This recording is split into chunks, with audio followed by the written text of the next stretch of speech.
Next Mughal emperor Jahangir. Jahangir ने अपना नाम जहांगीर खुद रखा था। जहां मतलब पूरे विश्व का, गीर मतलब रूलर, तो जिसने पूरे रूलर को जीता हो, पूरे एम्पायर को जीता हो, उसने अपने आप को क्या कहा? जहांगीर। वैसे इसका नाम क्या था? सलीम। अब इसका नाम सलीम कैसे हुआ? क्योंकि ये बहुत लेट बॉर्न हुआ था अकबर के यहाँ पे, और अकबर के यहाँ ये अपने गुरु की वजह से, सलीम चिश्ती इनके गुरु थे, उन्होंने इसे आशीर्वाद दिया था, तो उन्हीं के नाम पे इसका नाम क्या रखा गया था? सलीम। आज भी बेटा आपको फतेहपुर सीकरी में उनकी दरगाह देखने को मिलती है, सलीम चिश्ती की। अगर आप कभी गए हो आगरा, फतेहपुर सीकरी देखा हो, तो वहां पर सलीम चिश्ती की दरगाह है, और वहां पे सबसे बड़ा डोर, बुलंद दरवाजा आपको देखने को मिलेगा। जहांगीर जब राजा बना 1605 में, और कब तक रहा है रूलर? कहाँ रूल किया इसने? 1627। तो इस टाइम पीरियड में इसने भी कंपेन किए, but he was very fond of art. इसको हम किस लिए जानते हैं इंडियन हिस्ट्री में? आर्ट के लिए, कला के लिए बहुत बहुत ज्यादा इन्फ्लुएंस था बाय द आर्ट। तो military campaign started by Akbar continued, जो उसके पापा ने शुरू किए थे उनको कंटिन्यू किया गया। Sisodia ruler of Mewar Amar Singh accepted Mughal services. कुछ रूलर्स ने, राजपूत रूलर्स ने बिना फाइट के ही मुगल डायनेस्टी को अपना रूलर मान लिया था। Less successful campaigns against the Sikhs, लेकिन जहांगीर जो था सिख के अगेंस्ट ज्यादा जीत नहीं पाया था, ओम्स के अगेंस्ट नहीं जीत पाया था, अहमदनगर के जो इसके प्लेसेस रह गए थे। अब इसका बेटा, क्योंकि जिसने भी अपने बेटे के साथ, पापा के साथ गलत किया था, तो I also told in the talk series कि कर्मण्य वाधिकारस्ते माँ फलेशु कदाचना, जो आपका कर्म होता है वही आपको मिलता है। अब सलीम के जो बेटा था prince Khurram means Shahjahan, the future emperor Shahjahan, rebelled in the last year of his, फिर इसने भी अपने पापा के अगेंस्ट रिबेल कर दिया। And the efforts of Nurjahan, Nurjahan कौन थी? नूरजहां इसकी वाइफ थी, और वो बहुत ज्यादा इंटरफेयर करती थी रूलिंग में, इसको बहुत ज्यादा एडवाइस करती थी। उसने बहुत ट्राई किया कि मैं प्रिंस खुराम को राजा ना बनने दूं, but she wife to marginalize him were unsuccessful, लेकिन वो सफल नहीं हो पाई, वो सक्सेस नहीं हो पाई। तो अब राजा कौन बन गया है? शाहजहां। तो शाहजहां का टाइम पीरियड कब से स्टार्ट होता है? 1627 टू 1658। क्या बनवाया था शाहजहां ने? एवरीवन नोज, शाहजहां ने ताजमहल बनवाया था। तो बेटा हम अकबर के लिए कहते हैं उसकी administrative policies are very good, religious policies are well done, but Jahangir के लिए हम आर्ट के लिए उसको याद करते हैं, शाहजहां को हम आर्किटेक्चर के लिए याद करते हैं, क्योंकि इसने जो बिल्डिंग्स बनवाई थी ना, that was marvellous, and one of the example is Taj Mahal. Mughal companies continued in Deccan under the Shahjahan. अब दक्कन की तरफ इनको मिल गया था कि they have to B conquer that part also, क्योंकि north part, north west part तो आपने देखा है अकबर ने भी जीत लिया था, जहांगीर ने भी। अभी साउथ की तरफ चले। अफगान नोबल खान जहां लोडी रिबेल। अब ये अफगान नोबल खान कौन थे? ये जहांगीर के फ्रेंड थे, ठीक है, और जहांगीर के कहने से इनको पूरा साउथ का पूरा ऑक्यूपाई किया हुआ था। अब जब उनको पता लगता है कि इसने जहांगीर को मारा है, तो he also rebelled against the Shahjahan, इसने भी रिबेल्ड किया and was defeated. Companies were launched against Ahmednagar, मुंदेल्स were defeated, Orcha seized in the northwest. The campaigns to seize the bulk from Uzbeks, Uzbeks मैंने आपको बताया था मंगोल के कॉम्पिटिटर थे, was unsuccessful, वहां पर ये सक्सेसफुल नहीं था। And Kandahar was lost to the Safavids, और कंधार किसके पास मिल गया? साफिद। साफिद्स कौन थे बेटा? जिन्होंने हुमायूं को ट्रेन किया, तो हुमायूं की हेल्प की थी। इन 1632 अहमदनगर was finally annexed। 1632 में इसने किसको अपने पास जोड़ लिया मुगल एम्परर में? अहमदनगर को। Bijapur forces sued for piece, Bijapur भी अपना शांति के लिए उनके साथ मिल गया।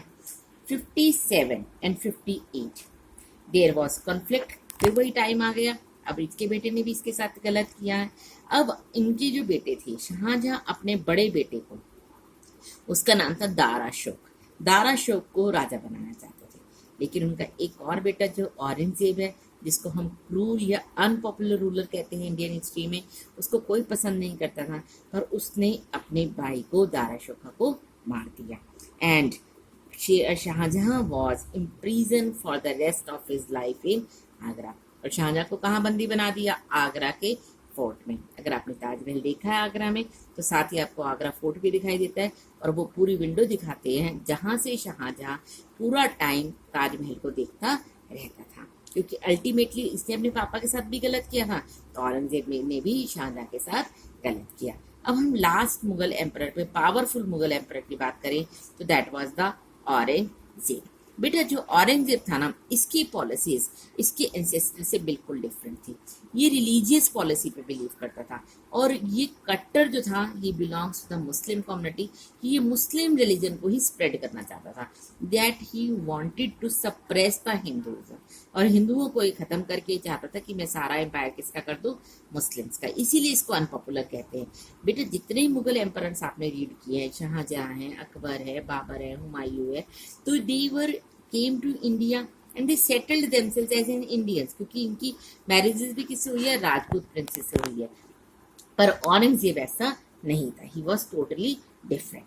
इन the north east of the Ahoms were defeated. अब इससे ओहम्स कोई भी नहीं हरा पा रहा था राजा, इन्होंने ओहम्स को हरा दिया इन 1663 में। लेकिन इसके साथ साथ इनके पास रिबेल्ड भी हुआ, फिर उन्होंने रिबेल कर दिया 1680s में। Campaigns in the north west against the Yusuf Fazal, Yusuf Fazal के लिए भी कंपेन किया एंड वर टेम्परेरीली सक्सेसफुल, थोड़े टाइम के लिए जीता भी सही। Mughal intervention in the succession. बेटा हाँ, इससे पहले जो मुगल रूलर्स थे वो रिस्पेक्ट करते थे दूसरे रूलर्स की, राजपूत रूलर्स की। इंटरनल पॉलिटिक्स में इसने इंटरफेयर करना शुरू कर दिया, इंटरनल पॉलिसी में कि कौन राजा बनेगा, कौन मंत्री बनेगा, सब कुछ ये अपना इंटरफेयर करता था राजपूत के अंदर। Rathore Rajput of Marwar led to their rebellion. अब उन्होंने भी इसके अगेंस्ट रेबेल करना शुरू कर दिया। Campaign against the Maratha chieftains. Shivaji, Shivaji के बारे में तो आपने बहुत कुछ सुना है। शिवाजी बहुत पावरफुल थे, पर इनिशियली सक्सेसफुल। पहले तो जीता, इसने शिवाजी को अपने महल में बंदी भी बना लिया था। द औरंगजेब इंसल्टेड शिवाजी, क्योंकि जो लोग पहले राजा को जीतते थे उनको इंसल्ट नहीं करते थे, ह्यूमिलेट नहीं करते थे, but Aurangzeb was one of them who insulted Shivaji. और शिवाजी भी बहुत पावरफुल थे, who escaped from Agra, declared himself an independent king। वो उसकी जेल से निकल गए थे और अपने आप को उन्होंने क्या बना दिया, इंडिपेंडेंट रूलर कहा। And resume the campaign against the Mughal, फिर मुगल के साथ उनकी फाइट होना शुरू हो गई। अब प्रिंस अकबर, अब कहोगे ये कौन सा अकबर आ गया, ये औरंगजेब का बेटा अकबर है, ठीक है, उसका परदादा नहीं, ये that was the son of Aurangzeb, Prince Akbar. अब ये इसके साथ भी तो रिबेल ही होगा, क्योंकि इसने भी अपने पापा को जेल में रखा था। तो Prince Akbar rebel against Aurangzeb and received from the Marathas, क्योंकि साउथ में इसको मराठास ने बहुत सपोर्ट करी कि औरंगजेब को खत्म करवाओ। एंड द डेक्कन सल्तनत, ही फाइनली फ्लेड टू साफिद ईरान। अब ये भी कहाँ भागा, जैसे हुमायूं भागा था ईरान की तरफ, ये भी ईरान में चला गया। And he also gave the protection under the control of Safid Khan. After Akbar's rebellions, Aurangzeb sent armies against the Deccan Sultanates, क्योंकि अकबर ने जैसे रिबेल किया फिर उसने डेक्कन में और आर्मीज भेजी। बीजापुर को अनेक्स कर लिया 1685 में, गोलकोंडा को अनेक्स कर लिया 1687 में।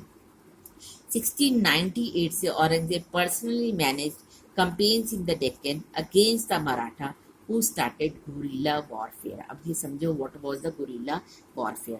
ये डेक्कन में ज़्यादा ऑक्यूपाई नहीं कर पाया था, उसका रीज़न क्या था, गुरिल्ला वॉरफेयर, छुप के वार करते थे, क्योंकि डेक्कन का जो एरिया प्लेट्यू रीजन है, तो सारे के सारे प्लेट्यू रीजन्स में इसको ये टेक्निक नहीं पता थी, how they can have to be war. ये लेट नाइट को वॉर करते और मॉर्निंग में छुप जाते थे, इसको पता ही नहीं चलता था। Aurangzeb also had to face a rebel in the north India of the six, क्योंकि जहाँ जहाँ जीत रहा था वहाँ रिबेल्स खड़ा कर रहा था। इसकी पॉलिसी कहती थी religious policy. I earlier told you, because he just wanted to spread his own religion, that is the Muslims. तो सिख भी इसके रिबेल कर रहे थे, जाट भी इससे रिबेल कर रहे थे, सतनामीज भी इससे रिबेल कर रहे थे। In the north east of the Ahoms and in the Deccans of the Marathas भी इससे रिबेल कर रहे थे। His death was followed by succession conflict amongst his son. अब इसके बाद से ये टूटना शुरू हो जाता है, डिसइंटीग्रेशन स्टार्ट हो जाता है, क्योंकि इसके अपने बेटे भी रिबेल करना शुरू कर देते हैं। So this was the major campaigns related to chapter 7 in your class. Okay बेटा,